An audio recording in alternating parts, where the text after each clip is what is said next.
बिस्मिल्लाहिर्रहमानिर्रहीम। अस्सलाम वालेकुम नाज़रीन, दुनिया न्यूज़ पर आप देख रहे हैं प्रोग्राम नुक्ता नज़र। मैं हूं आपका मेज़बान मोहम्मद अजमल जामी। स्टूडियोज़ में तशरीफ़ रखते हैं जनाब मुजीबुर रहमान शामी साहब। आज सुप्रीम कोर्ट बिल पर अहम समाअत हुई है। इस समाअत में बड़े अहम रिमार्क्स दिए जनाब चीफ जस्टिस ने और तमाम सियासी जमातों से और पार्लिमानी कार्रवाई का रिकॉर्ड भी उन्होंने तलब किया है। उसके बाद हमने देखा कि कुछ देर पहले आज ख्वाजा आसिफ हाउस से मुखातिब थे। बड़ी अहम उन्होंने गुफ्तगू की है, बल्कि अगर ये कहा जाए कि जवाब दिया और ये तक कह दिया कि जंग करने को हम तैयार हैं तो ये गलत नहीं होगा। सुप्रीम कोर्ट की कार्रवाई के बाद जो हुकूमती ज़िम्मेदारान के बयानात हैं उससे तो यही मालूम होता है कि ये जंग की सूरत चाह रहे हैं हुकूमत फैलत। इसका अंजाम क्या होगा इस पर गौर करेंगे। और फिर परवेज़ लाई साहब के घर पर एक और छापा, गो कि उन्हें ज़मानत मिल गई। आज सारा दिन साईं उस्मान बुज़दार ख़बरों में रहे हैं मुसलसल। पता चला कि वो पंजाब यूनिवर्सिटी में किसी जगह पाए जा रहे हैं, लेकिन वहाँ वो नहीं थे। उसके बिल्कुल कुर्ब जवार में एक जगह थी, वहाँ थे। मुतज़ाद ख़बरें आती रहीं, गिरफ़्तार हुए या नहीं हुए। चेक ये करते हैं कि उन पर मुकदमात हैं क्या और वो थे कहाँ। और फिर मुज़ाकरात, तीसरी आज मजलिस होनी है, बैठक होनी है। टाइम बदला गया, रात 9 बजे के बाद होगी। उससे क्या निकलेगा, क्योंकि अभी तक तो असरात जो हैं, तासुरात हैं, वो कुछ अच्छी खबर नहीं दे रहे। तो सर उस्मान बुज़दार साहब थे मुसलसल ख़बरों में। तो ताज़ा ख़बर ये है कि सारा दिन ख़बरें चलती रहीं कि पंजाब यूनिवर्सिटी गेस्ट हाउस में या किसी अजीज़ के पास ठहरे हुए हैं। तो ऐसा लगता है जैसे कि किसी पीर ने, फ़कीर ने कहा है कि एक साबक वज़ीर आला पकड़ना है आपको, तो चौधरी परवेज़ अलाई क्योंकि हाथ नहीं आए तो इनको तो पकड़ चलो उस्मान बुज़दार को पकड़ लेते हैं, जो पंजाबी में कहते हैं नग पूरा कर लेते हैं। तो परवेज़ उस्मान बुज़दार जो बेचारे हैं तो वो तो घर की मूली हैं, उनको पकड़ लें। मैं हैरान हूँ, क्या हमने मुल्क का हाल कर दिया है। कोई दूसरा मुल्क दुनिया में इस तरह है? तमाशा बन गया। आप हमसाए में देखें जाके, आप इंडिया में, क्या ये मसाइल वहाँ ज़ेरे बहस हैं? क्या इंडिया, हाँ जी, वो 2047 तक डिवेलप्ड नेशन के तौर पर जानना, अपने आप को मनवाना चाहते हैं? जब हम पैदा हुए थे, जब कायम हुए थे, 20-25 साल हमने भी ऐसे चौकड़ियाँ भरी थी जिसकी हद कोई नहीं। हर शोबे में हम इंडिया से आगे थे। फिर पता नहीं अपनी ही नज़र लगी। अब क्या बदतमीजी है, एक झगड़ालू कौम बन के रह गए हैं। हर शख्स दूसरे के लत्ते ले रहा है, ना कोई तमीज़ है, ना कोई ज़ाब्ता है, ना कोई तहजीब है, जो जिसके मुंह में आता है।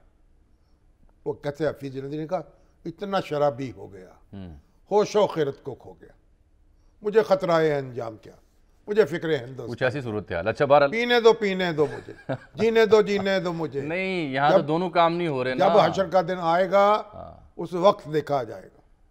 यहाँ तो शायद हशरबी से अब ये जो है क्या बातें हो रही हैं। अच्छा बुज़दार साहब को सुने ना, फिर आगे चलते हैं। वो सारा दिन खबरें चलती रहीं कि उनकी गिरफ्तारी की कोशिश है और वो पंजाब यूनिवर्सिटी में पाए जा रहे हैं, गेस्ट हाउस में है, शायद वीसी हाउस में, या किसी प्रोफेसर घर में है, या किसी डिपार्टमेंट में है, या किसी हॉस्टल कमरे में है। क्योंकि जो से तो वो ताल्लुक़ उनका रहा है, जानते हैं ऐसे कोने खुदरों को। लेकिन वो पंजाब यूनिवर्सिटी में नहीं थे, न्यू कैंपस में। ठीक, वो थे जो जिन्ना हॉस्पिटल नामक मेडिकल कॉलेज है, जो बिल्कुल सामने है पंजाब यूनिवर्सिटी के न्यू कैंपस। उसके साथ है बिल्डिंग एंड रिसर्च इंस्टीट्यूट की छोटी सी एक रिहायशी कॉलोनी, वहाँ थे। हाँ जी, वहाँ एक इंतहाई उनके अजीज़ हैं, वहाँ थे। अब ये तस्दीक कोई नहीं कर रहा कि गिरफ्तार हुई या नहीं, मुतनाज़ खबरें हैं, लेकिन थे कहाँ वो मैंने बता दिए। जो अमा मिली तो कहाँ मिली, मेरे जुर्म खाना ख़राब को बद्दा नवाज़, किसी इंतहाई अजीज़ के यहाँ मिली। देखिए बुज़दार साहब भी साबक वज़ीर आला है, चौधरी परवेज़ अलाई भी साबक वज़ीर आला है। कानून के मुताबिक आप कार्रवाई करें, आप तफ्तीश करें, खुदा के लिए ये काम छोड़ दें। मुकदमे दर्ज करते हैं और वो गाड़ियाँ लेके, क्या कौन सी गाड़ी होती है, बख्तरबंद से दरवाजे तोड़ते हैं और फिर गिरफ्तार करने की कोशिश करते हैं। अभी आप आज लाहौर हाई कोर्ट से उनकी हिफाजती ज़मानत हो गई चौधरी परवेज़ अलाई की। अब उन्होंने कहा कि भाई आप कोर्ट में पेश हो जाए, चंद रोज़ के लिए उनको ज़मानत दे दी, जहाँ आपका मुकदमा चल रहा है वहाँ पेश हो जाए। अब ये एक मामूल की बात है। हमारे मलिक अहमद खान साहब और हमारे अताउल्लाह तारड़ साहब जो खुद कानूनदान हैं, मलिक अहमद खान तो बरतानिया से पढ़ के आए और बड़े ठहरे हुए लहजे के साथ बात करते हैं। इतना हंगामा, इतना वेवेला, प्रेस कॉन्फ्रेंस, वो जज साहब जो हैं उन पे चढ़ाई हो रही है। वो भाई क्या कर दिया उन्होंने, ये कहा है कि आप इनको गिरफ्तार ना करें, ये उस अदालत में पेश हो जाए जहां मुकदमा है और वहां जाके अपनी जमानत करा लें। ये एक मामूल है। सियासी लीडर किसी भी जमात से ताल्लुक़ रखते हो, उनके साथ ये मामला होता है, लेकिन ये मामूली ना गैर मामूली हो चुकी है क्या सूरत हाल। क्या जिस तरह का रद्द-ए-अमल दिया जा रहा है, जिस तरह नहीं, छापे मारे पहले जा रहे हैं, बताइए। ये गैर मामूली है। एक जज साहब हैं, एक जज साहब हैं, आपको उनके फैसले पर इख्तलाफ है, आप उसकी अपील में चले जाए डिवीजन बेंच के सामने। ओ भाई, आप वफाकी हुकूमत तो कह रही थी कि चौधरी परवेज लाई के घर से छापे से मेरा कोई ताल्लुक ही नहीं है। जी हाँ, वो तो फिर आप अगर ये देखिए एंटी करप्शन, अगर ताल्लुक नहीं है तो इनका फिर क्या लेना ये देना है? फिर क्यों प्रेस कॉन्फ्रेंस कर रहे हैं? ये एंटी करप्शन वालों का मामला है और चौधरी परवेज लाई साहब का, उनको मुकदमा लड़ने दें। आपको ये आस्तीनें चढ़ाने की, प्रेस कॉन्फ्रेंस करने की, जजों पे हमले करने की जरूरत क्या है? तस्दीक कर रहे हैं ना कि उनका कितना हाथ है इस मामले में। बड़ी देखिए, बसद अदब में अर्ज करता हूं कि अदारों का एहतराम किया जाए। एक जज के फैसले से इख्तलाफ है, उसके खिलाफ अपील की जाए, अब इससे और अपील की जाए, वो महकमा करे ना। इससे ज़्यादा बात बढ़ चुकी है, क्योंकि आज जब सुप्रीम कोर्ट ने समाअत की थी रूल्स एंड प्रोसीजर बिल के ऊपर, तो उसके बाद ख्वाजा आसिफ जो कि वज़ीर दिफा हैं, देखिए सुप्रीम कोर्ट ने आज देखी बात सुन, मैं सर उनका पहले बयान आपको पहले बयान सुना दूं। पहले दो बातें कर ले, फिर उसके बाद चलते। सुप्रीम कोर्ट ने दो तीन बातें तो क्लियर कर दी। बड़ी वाज़ेह की हैं। उन्होंने कहा पहली बात तो ये, हम फुल कोर्ट नहीं बनाने वाले। वो बार कौंसिल जो है उसकी दरखास्त मुस्तरद की है, जस्टिस मुजाहिर को भी बेंच से अलग करने की जस्टिस मज़ार को भी अलग नहीं करने वाले। बिल्कुल की है। क्यों क्यों? चीफ क्योंकि जस्टिस- दरखास्तों पर और कंप्लेंट्स पर आप जजों को इस तरीके से बेंचों से अलग नहीं कर सकते, ये सुप्रीम कोर्ट ने कहा है। अगर ऐसा हो जाए तो हर जज के खिलाफ दरखास्तें आ जाएंगी और इस तरीके से शिकायतें आ जाएंगी, कोई मामला आगे नहीं चलेगा। चीफ जस्टिस ने फरमाया, उन्होंने ये कहा है किसी जज के खिलाफ रेफरेंस उसको काम से नहीं रोक सकता और रेफरेंस सदर दायर करता है। ये सारे मुकदमे मौजूद है, सुप्रीम कोर्ट इस बारे में फैसले कर चुकी है, ये उनको देख लें।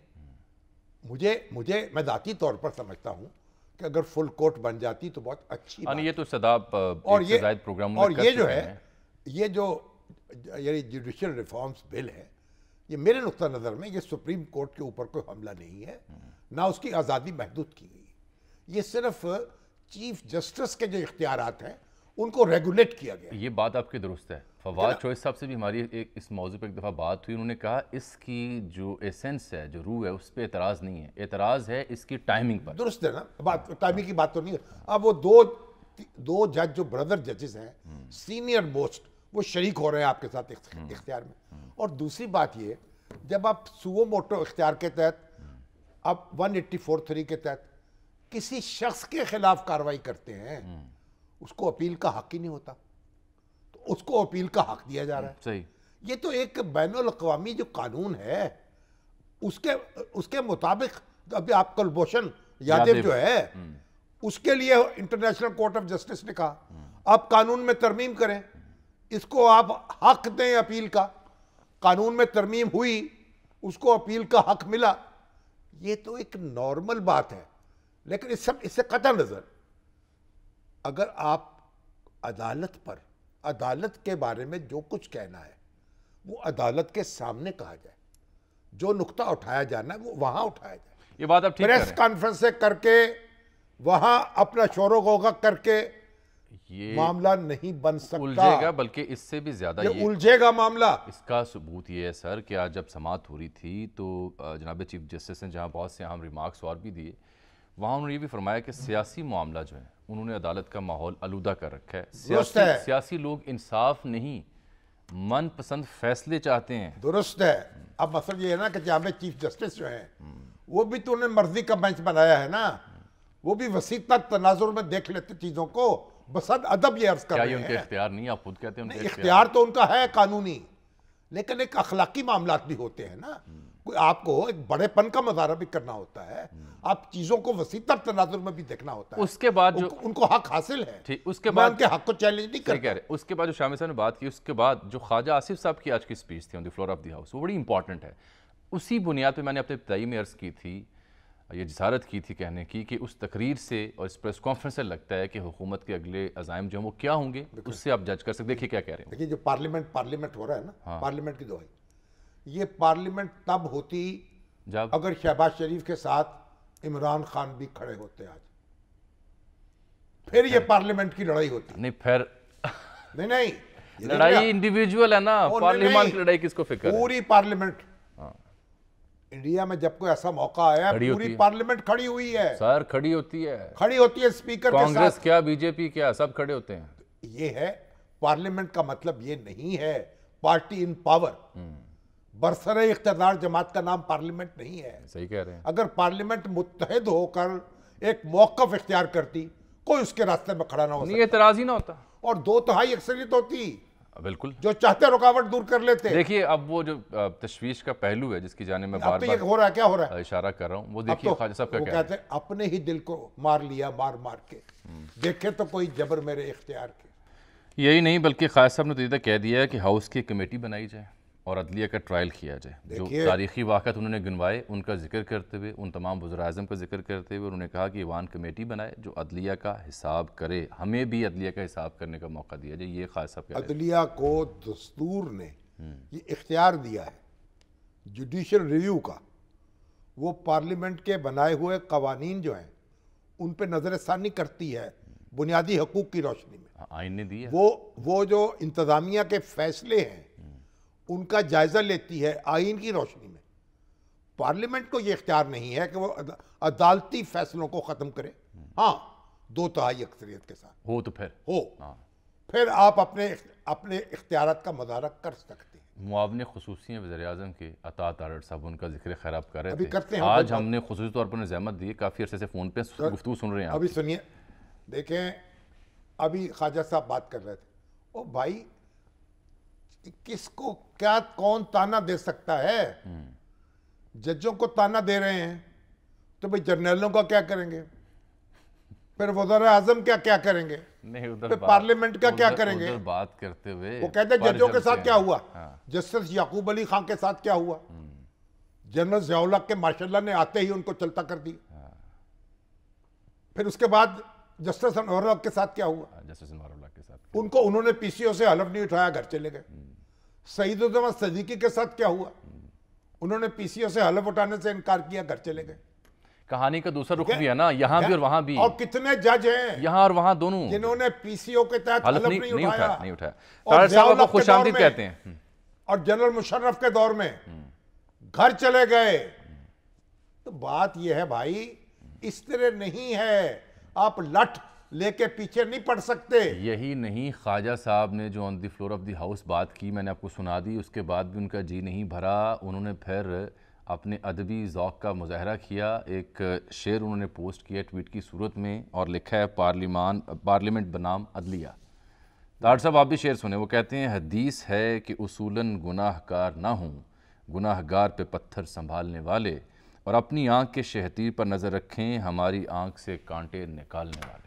ओ भाई, अगर बंदयाल साहब जो जवाबदेह हैं जस्टिस मुनीर के लिए है, तो फिर ख्वाजा साहब क्यों नहीं जवाबदेह हैं जनाब ज़ुल्फ़िकार भुट्टो साहब के लिए? ये भी होना चाहिए। उन्होंने किया यूसुफ रज़ा गिलानी के लिए, और फिर यूसुफ रज़ा गिलानी के लिए, यूसुफ गिलानी के लिए आप आज मुतालबा करें, तब उसी दौर में ये सुप्रीम कोर्ट जाया करते थे काले कोट पहन के। तहम्मुल से बात करें, अपना अपना गिरेबान टटोले ना। अब तारड़ साहब, अस्सलाम वालेकुम जी शामी साहब और जामी साहब, मैं बड़ा मशकूर हूँ। तारड़ साहब आप माशाल्लाह बड़े कानूनदान हैं। आज आप लाहौर हाई कोर्ट के एक फैसले पर बड़े गम गुस्से का इजहार कर रहे थे, तो आप तो उसमें पार्टी नहीं है। आप तो कहते थे वफाकी हुकूमत का कुछ लेना देना नहीं है, ये तो एंटी करप्शन वाले जाने और हाई कोर्ट जाने और चौधरी परवेज अली जाने, तो फिर आपको क्या हुआ? नहीं देखिए, एंटी करप्शन हो या कोई भी महकमा हो, वफाक कभी भी बरियो जिम्मा उससे नहीं हो सकता। अच्छा। जब तक दाखिला की उम्र वफाक के पास है, जब तक वफाक जो है वो सूबों के साथ कोऑर्डिनेशन में रहता है, तो वफाक को बरियो जिम्मा करार नहीं दिया जा सकता। आप जिम्मेदारी कबूल करते हैं उस दावे की जो चौधरी परवेज अली के घर हुआ? नहीं देखिए, मैं तो ये कहता हूँ कि जब मरियम नवाज शरीफ साहिबा के होटल के कमरे का दरवाजा तोड़ा गया, वो तो अलग बात है ना, वो चौधरी परवेज अली ने तोड़ा ना, मगर आपको भी मालूम है किसने तोड़ा। मैं तो इसको प्रोविंशियल गवर्नमेंट के स्टेप को इंडोर्स करता हूँ और मैं कहता हूं कि परवेज इलाही साहब को तहकीकाती इदारों से तावन करना चाहिए था। नहीं, छुप के बैठने का मकसद नहीं है। तो आप उसमें जब फरीक इदारे हैं। आपको बुला रहे हैं, बेटा आपने बाहर भगा दिया है और खुद आप छुप के बैठे हैं, तो फिर तो ऑब्वियसली इदारे ने ऐसे कोई ना तारड़ कोई साहब कार्रवाई तो करनी सादा थी। बात करते हैं। इस अंदाज में रात गए किसी की रिहाइशगाह पर जहाँ ख़वातीन भी हैं, वहाँ बख्तरबंद गाड़ी से दरवाजे तोड़ने और यूं धावा बोलना, और फिर कल गुजरात में भी ये सब होना, ये क्या, ये इसको आप जस्टिफाई कर सकते हैं? क्या यही सलूक अगर आपके साथ हुआ हो तो आप उसे रिपीट करेंगे? सूरज पे लगे धब्बे कुदरत के करिश्मे हैं, बुत हमको कहें काफिर अल्लाह की मर्जी है। जामी साहब, बात ये है, इनके साथ हुआ क्या है जो तरह शोर गुल है? कोई रो रहा है, कोई चीखे मार रहा है, कोई कह रहा है जुल्म हो गया, कोई कह रहा है ज्यादती हो गई। तारड़ जिस साहब, आप बेटी को उसमें बाप के पार्टी सामने नहीं दूसरी दफा है, गिरफ्तार किया गया है, आप उसमें जिसकी क्यों गाड़ी में इन्वॉल्व कर रहे हैं अपने आप डाली को? गई वो कह रहे हैं पार्टी, सर आप क्यों नहीं जिसके पार्टी घर नहीं बना की रहे? दीवारें फलांगी गई हैं। देखिए, मेरा चौधरी परवेज इलाही साहब के खानदान के साथ 50 साल का ताल्लुक है। इन्होंने ये हया भी नहीं की। मैं चले अपनी बात करता हूँ, मेरे दादा के घर पे रेड डलवाई इन्होंने, दीवारें फलांग के लोग अंदर आए। हमें रोने की आदत नहीं है। अब उसकी पादाश में तो मुकदमा दर्ज नहीं हुआ ना। अब भाई, आग को आग से नहीं बुझाया जाता, खून को खून से नहीं धोया जाता मेरे प्यारे भाई और भतीजे। क्या हमारे सियासतदानों ने फिर ये सीखा है कि अगर एक के साथ कुछ ऐसा, सीखने की बात नहीं है ना। आप देखिए ना, प्रेसिडेंट ऐसा सेट करें, इस कदर इंतकाम था कि वजीर आजम जेल को मॉनिटर करता था कि ख्वाजा आसिफ को ठंडे फर्श पे रात को बिठाया कि नहीं बिठाया, शहबाज शरीफ को तकिया दिया कि नहीं दिया। शहजाद अकबर नामी जल्लाद, मुझे आज इजाजत दें, मुझे इजाजत दें कि मैं उसको जल्लाद कहूं, कि वो कहां पे है जो जेलों के अंदर सलाखों को गर्म करवाता था, जो घर का खाना बंद करवाता था, जो गर्मियों में पंखे उतरवाता था, जो सर्दियों में हीटर उतरवाता था। आप किस दुनिया की बात लेकिन करें? चौधरी परवेज इलाही साहब ने तो ये सब कुछ नहीं किया ना। चौधरी परवेज इलाही साहब ने ये सब नहीं किया, बल्कि हमजा साहब के लिए तो खाने का एहतमाम भी वो करते थे। अब क्या मैं मजीद आपको बताऊं? तो मैं अब क्या बताऊं आपको? आहा चीमा के 5 साल के बच्चे को आप जवाब क्या देंगे कि उसका बाप 3 साल घर क्यों नहीं आया? उसका जवाब ये है जो आप कर रहे हैं। आप 120 से ज्यादा मुकदमा तो खान साहब के हैं। फिर मगर इसका जवाब ये जरूर है कि परवेज इलाही साहब ताउन करें, बेटे को वापस बनाएं। क्यों भगाया हुआ मुल्क से बाहर? आए, आके जवाब दें, तारड़ साहब का सामना करें। तारड़ साहब, मुल्क से बाहर तो बहुत से और लोग भी हैं, वो अपना अपना मुकदमा लड़ लेंगे। झूठे केसेस उन्होंने, जो मुल्क से बाहर, मियां नवाज शरीफ की तरफ आपका इशारा है, उन्होंने अरबों के डाके नहीं डाले, उन्होंने लाहौर का मास्टर प्लान गंदा करके नहीं बेचा। सजा याफ्ता है आप पराई शादी में अब्दुल्ला दीवाना, सजा याफ्ता है,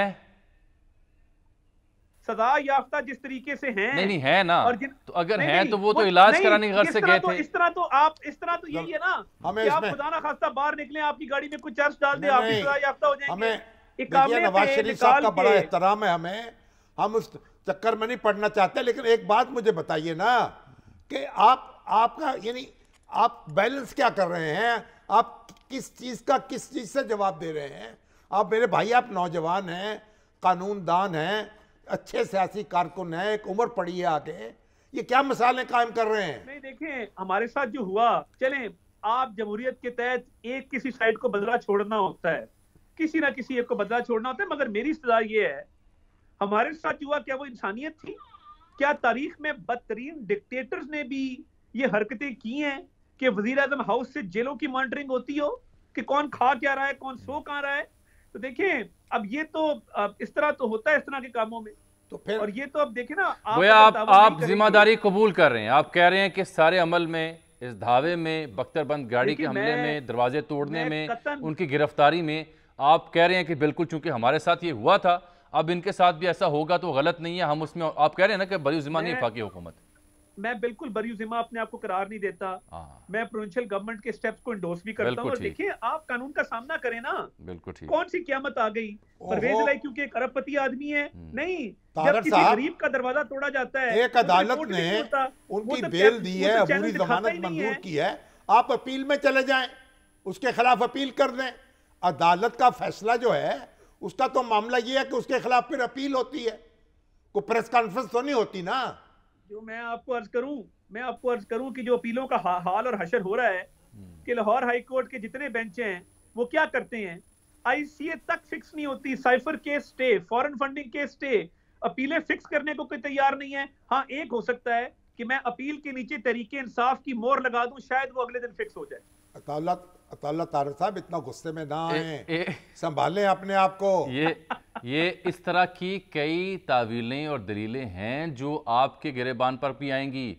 फॉरेन फंडिंग का अगर आप जिक्र करते हैं, जहां पीटीआई केस था वहां पीपल्स पार्टी नून लीग का भी था, उसका क्या बना? चॉइस साहब उसके ऊपर सवाल उठाते हैं। फिर मैं बार बार अर्ज करूंगा क्योंकि शामी साहब ने रोका मुझे। इलाज की गरज से आप गए थे, वज़ीर आज़म की गारंटी थी, क्या बना उसका? मैंने सारे केस देखे हैं। हमारी तो फॉरेन फंडिंग है ही नहीं, हमारी तो लोकल फंडिंग का हाल। वो तो आप कह रहे हैं हर जमात अपने आप का दिफा करने का हक रखती है। भाई हमने मनाजरा नहीं करना ना, ये क्या बात कर रहे हैं आप? छोड़िए इसको, हमें उससे गरज नहीं है। क्या करना है हमने यार? हम उनसे बात कर रहे हैं, मुअद्दबाना गुजारिश कर रहे हैं कि हुजूर ये कानूनी मामलात हैं, ये अदालती मामलात हैं, इनको इस तरीके से ना डील करें। जी जी चौधरी साहब सुन पा रहे हैं हमें? जी जी जी शामी साहब ने आपको तजवीज़ दी है, थोड़ा तहम्मुल करें, बर्दाश्त करें, बुजुर्गों को याद करें, रफीक तारड़ साहब का लहजा देखें, उनको याद करें, उनको, मैं बिल्कुल उससे अपने दादा को। मगर देखिए, मैं बिल्कुल आपकी बात को इंडोर्स करता हूं, मगर देखिए ये नहीं हो सकता कि एक तरफ से अभी भी ये इरादा हो कि कुछ लोगों के साथ मिलके तो केसेस को रिवाइव किया जाए, सजाएं दिलवाई जाएं। अभी भी लोअर जुडिशरी में लोग बैठे हैं जो ऊपर की तरफ देखते हैं और जो इंतजार करते हैं कि किसका ट्रायल किस पेस पे चलाना है और किसके ट्रायल को किस मंतकी अंजाम तक पहुंचाना है। मैं क्या बताऊं आपको? अदलिया पर आप इंतहाई संगीन इल्जाम आयद कर रहे हैं, आप मुआविन खुसूसी हैं वज़ीर आज़म के। सर मैं इल्जाम आयद नहीं कर रहा, मैं तो हकीकत बयान कर रहा हूं। अब आप मुझे बताएं, हो चुका है। आप जो क्रिकेट जो है ना, वो फुटबॉल के कवायद के मुताबिक नहीं खेल सकते। आप फुटबॉल जो है कबड्डी के तौर पे नहीं खेल सकते। ये बंदयाल साहब को समझाएं कि 63A को वो रीराइट नहीं कर सकते थे। ये खेल बिगड़ा ही वहां से जहां से अदलिया ने ये समझा। अगर आपके पास दो तिहाई अक्सरियत है, वो री इंटरप्रेट कर दें उसको। नहीं शामी साहब, ये तो माने कि 63A की गलत तशरीह करके जो वोट गिनती में शुमार ना करने का कानून अदलिया के ऑर्डर के तहत बनाया गया, मामलात वहां से बिगड़ना शुरू हुए। जहां से बिगड़े, किसी ने, किसी मुकन्ना ने, किसी आइन ने, किसी दस्तूर ने ये हक अदलिया को नहीं दिया था कि मेरे प्यारे भतीजे, तो एक पॉलिटिकल पार्टी की गवर्नमेंट पंजाब में खत्म करके दूसरे सर, मैं आपके साथ हर चीज को डील करने का तरीका है।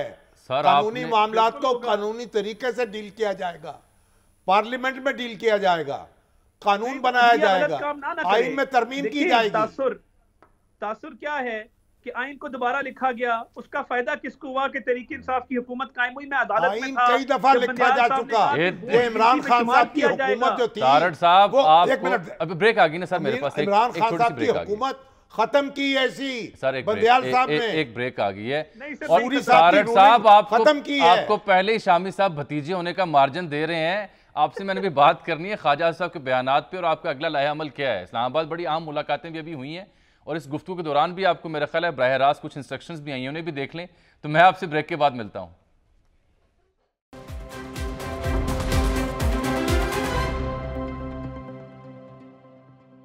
वेलकम बैक नाज़रीन। हम ब्रेक से पहले बात कर रहे थे वज़ीर-ए-आज़म के मुआविन खुसूसी अता तारड़ साहब से। ब्रेक आई थी और उसके बाद गुफ्तगू का सिलसिला वहीं से जोड़ते हैं। बात हो रही थी चौधरी परवेज़ साहब के ऊपर दायर केसेस और जिस तरीके से उनके घर पर धावा बोला गया।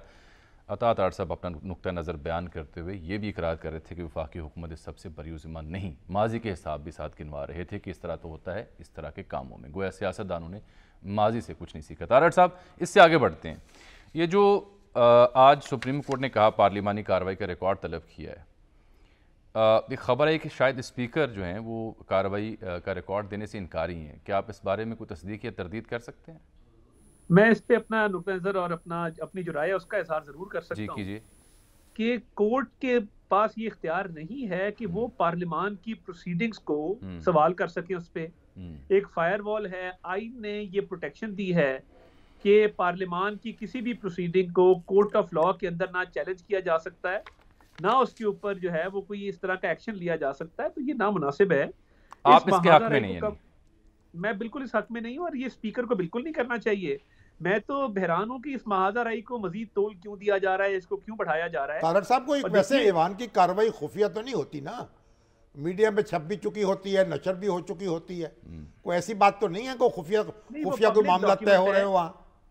पब्लिक डॉक्यूमेंट है, मगर एक जगह पे कुछ लोग इस नीयत से बैठे हों कि उन्होंने पार्लियामान के खिलाफ एक्शन करना है, पार्लियामान के इख्तियारात पे वो कदगन लगाते हों, पार्लियामान का पास किया एक कानून जब भी मार्जे वजूद में नहीं आया उसके ऑपरेशन को उसके पैदा होने से पहले ही सस्पेंड कर दिया जाए, उसके दुनिया में आने से पहले सस्पेंड कर दिया जाए, 63A की तशरीह करके आइन को असर नौ लिख दिया जाए, तो फिर वहां पे क्यों स्पीकर जो है वो इन ऑर्डर्स के साथ कंप्लाई करे?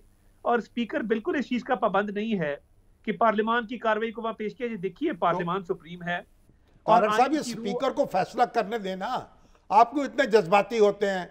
आप हर मामले में क्यों फरीक बन जाते हैं?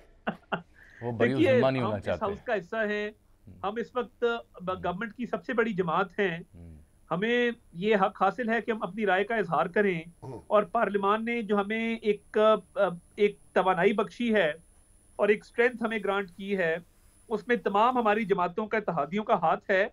मगर मैं आपको एक माइंडसेट बता रहा हूं कि हमारे इत्तेहादी हमारे से ज्यादा एक कदम आगे खड़े हैं और वो कहते हैं कि पार्लियामान का तहफ़्फ़ुज़ करें और पार्लियामान के इख्तियारात पर किसी को भी इंक्रोच करने की अक्सरियत तो नहीं है ना आपके पास। 2/3 अक्सरियत हो तो बहुत कुछ कर सकते हैं आप, और अगर अक्सरियत ना हो तो फिर ये तो कबड्डी का खेल है, कुश्ती को लड़ना चाहते हैं। बात ये है कि आईनी तरमीम के लिए 2/3 अक्सरियत दरकार है, मान ली आपकी बात, मगर कानून साजी के लिए तो 2/3 अक्सरियत दरकार नहीं है। मगर जुडिशियल रिव्यू का हक तो है ना सुप्रीम कोर्ट का। नहीं, फिर जहां जुडिशियल रिव्यू का हक हासिल है वहां पार्लियामेंट्री ओवरसाइट का भी हक हासिल है।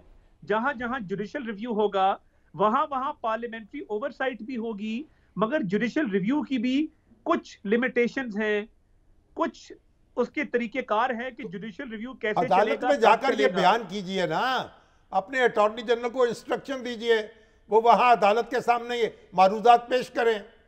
वो बिल्कुल कर भी रहे हैं और अगली पेशी पे सीएम में दायर करने का फैसला किया गया है कि सियासी जमात भी, अटॉर्नी जनरल भी, पाकिस्तान बार काउंसिल ने भी ऐलान किया है कि वो बेंच की फॉर्मेशन पर तहरीरी एतराज़ात जमा कराएंगे। ठीक, मज़ाहिर अली अकबर नकवी साहब के रेफरेंस क्योंकि समाअत के लिए मुकर्रर नहीं किए जा रहे, दुरुस्त है, उनकी बेंच में शमूलियत पर एतराज उठाया जाएगा। और क्या ये तारड़ साहब जो अदालत के मामलात हैं ये सर वो आप क्यों अदालत से बाहर क्यों डिस्कस कर रहे हैं? अदालत के सामने पेश हो जाइए, नहीं वो दरखास्त करेंगे। अपना लाहे अमल बता रहे हैं क्या क्या करने जा रहे हैं, क्योंकि वजीर कानून और दीगर संजीदा लोगों के साथ बड़ी संजीदा मुशावरत आज हुई है प्राइम मिनिस्टर की, और उसके कुछ खिद्दोखाल बता रहे हैं। तारड़ साहब सुनने दीजिए शामी साहब। जी जी प्लीज। मैं सियासी मुशावरत के खिद्दोखाल जरूर बता सकता हूँ, बाकी मुझे किसी मीटिंग का इल्म नहीं है, मगर देखिए जो बात की गई है और जो अदालत में बात की गई है, अब हम तहरीरी तौर पे एतराज जो उठाएंगे उसमें ये सदा भी की जाएगी कि 7 सीनियर तरीन जजेस का बेंच बनाया जाए। और देखिए जो कॉन्फ्लिक्ट ऑफ इंटरेस्ट है या मफादात का तसादुम है कि जहां पे चीफ जस्टिस की इख्तियारात को महदूद किया गया है इस एक्ट के जरिए, तो वो उस केस को खुद कैसे बैठ के डिसाइड कर सकते हैं, ये भी हमारा एक नुक्ता नजर है। तो मैं ये समझता हूं कि जब अदालत के अंदर तहरीरी एतराजात जमा करवाए जाएंगे तो फिर अदालत को कोई ना कोई फैसला करना होगा। अदालत पर जो एतराजात हैं, अदालत के सामने जो मारूदात रखनी है वो अदालत के सामने रखी जाती हैं, प्रेस कॉन्फ्रेंस करने की जरूरत नहीं होती सर, ना अखबारी बयान जारी करने की जरूरत होती है। रौनक नहीं लगेगी ना सर उस तरह से। नहीं सर, बात ये है कि ये आइन ही हक देता है आजादी इजहार राय का, नहीं तो अपनी राय का इजहार करने में तो कोई हर्ज अच्छा, नहीं अब सर वक्त कम रह गया, शाम साहब वक्त कम रह गया, दो चीजें बड़ी अहम रह गई है ना, उसमें कोई तौहीन का पहलू ना निकले, अदालतों की सुननी ना हो चाहिए, नहीं जजेस की भी नहीं होनी चाहिए। हम इज्जत करते हैं जज जो है के खिलाफ, उनका कंडक्ट जेरे बहस ना लाया जाए, पर्सनल बात ना की जाए उनके बारे में, ये सारे नॉर्म्स तो हैं, बिल्कुल नहीं होनी चाहिए। मगर जहां पे आईनी इख्तियारात से तजावुज होगा, जहां पे अपनी आईनी जिम्मेदारी से इनहराफ होगा, वहां पे बतौर पाकिस्तानी शहरी भी ये हमारा हक है। अच्छा, अब मेरा वक्त कम रह गया, दो बड़े अहम सवाल हैं। सामने जाएंगे आप दरखास्त लेकर वहीं एजिटेट करेंगे। शामी साहब की बात अब ध्यान से सुनिए। 209 के तहत हम गए हुए हैं, हमारे रेफरेंस समाअत के लिए मुकर्रर नहीं किए जाते। अच्छा, गुजारिश सुनिए। इसके अलावा ये है कि मुज़ाकरात का जो आखिरी राउंड है, अदालत ने कहा हुआ था, आप उसके बारे में बयानात दे रहे हैं। अगर ये मुज़ाकरात कामयाब नहीं होते, कंसेंसस नहीं होता और सुप्रीम कोर्ट मामला जाता है और वहाँ से कोई हुक्म आता है, तो क्या हुकूमत पाकिस्तान फिर उस पर अमल दरामद करेगी या उसको भी डिफेंस के मूड में ले जाएंगे? देखिए, अदालती अहकामात पे अमल दरामद करना हमारी जिम्मेदारी भी है और हम अब तक करते आए हैं। तो मैं नहीं समझता कि अदालती अहकामात को इग्नोर या वो किया जा सकता है, मगर देखिए जहाँ पे आइन की खिलाफ वर्जी हो, मगर वो आप तो ऑर्डर सुप्रीम कोर्ट के ऊपर, आप सुप्रीम कोर्ट तो नहीं बन सकते ना। सुप्रीम कोर्ट पार्लियामान नहीं बन सकता, पार्लियामान सुप्रीम कोर्ट नहीं बन सकती, मगर दोनों में से लफ्ज सुप्रीम उनके साथ है मगर सुप्रीम पार्लियामान है। नहीं नहीं, अब ये देखिए ना, इस सारी इक्वेशन में दस्तूर में कहाँ लिखा हुआ है ये? सर ये तो फिर एकेडमिक डिबेट हो जाएगी तो ना। कोर्ट के मैं साथ तो लिखा जानना हुआ चाह रहा ना। हूं नहीं, कि हमारी सुप्रीम तो दस्तूर है, दस्तूर के मुताबिक चलना है हमें। नहीं, दस्तूर में मैं बताता हूँ ना क्या लिखा है। थोड़ा ठंडा पानी पी लें। पार्लियामेंट्री डेमोक्रेसी है, उसमें आइन का खालिक इदारा पार्लियामान है, आइन बनाना पार्लियामान ने है, कानून बनाना पार्लियामान ने है, तमाम इदारे अपने तमाम तर इख्तियारात वो पार्लियामान से ड्रॉ करते हैं। पार्लियामान तो करनी है ना अदालत में। फिर एकेडमिक डिबेट वक्त खत्म हो गया मेरे पास करने के लिए सर वक्त तकरीबन खत्म हो चुका है। तारड़ साहब, इसका मतलब है मुज़ाकरात से आप पूरी उम्मीद नहीं है कोई नतीजा अच्छा निकलेगा? नहीं, देखिए मैं तो बड़ा पुरुमीद हूँ, बड़ा मुस्बत इस हवाले से फीडबैक आ रहा है और हमारी दुआ है कि इस पाकिस्तान की खातिर, अपने इस मुल्क की खातिर जो मुज़ाकरात चल रहे हैं ये कामयाब हों। और दुआ के अलावा ख्वाहिश भी है या नहीं? ये ख्वाहिश है जी, ये हर हवाले से ख्वाहिश है। अच्छा तारड़ साहब, बहुत शुक्रिया, आज आप तशरीफ लाए। आपसे किसी और रोज तफसीली बात होगी, वक्त महदूद होता है, वक्त मेरा यहाँ खत्म हो गया। आपसे कई मौज़ूआत अधूरे रह गए, फिर बात होगी। एक ब्रेक।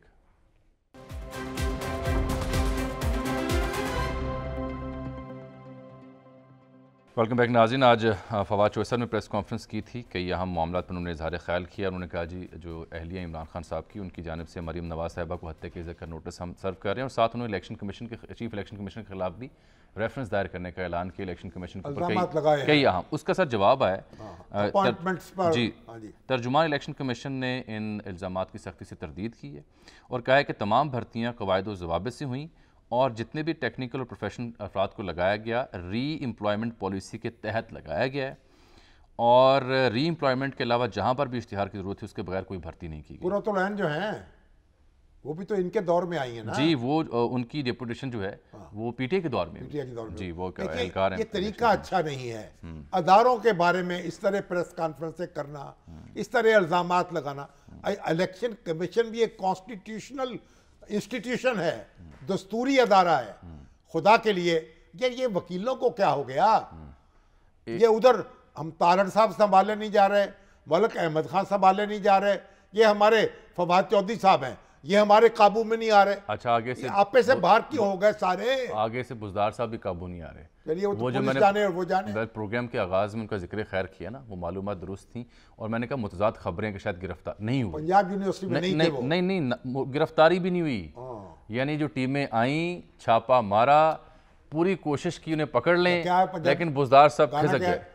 बूहे बारियां नाले कंधा टप के मैं आवांगी हवा बन के। बुज़दार साहब बड़े खुशबख्त हैं, हवा बन के बड़े खुशबख्त हैं सर। उनको क्या बात कह दी शायर ने। ठीक, बूहे बारियां से कंधा टप के। चले सर, मैं जावांगी हवा बन। आवांगी सर, आवांगी हवा बन। ठीक है, इजाजत दीजिए नाज़रीन, अल्लाह हाफ़िज़।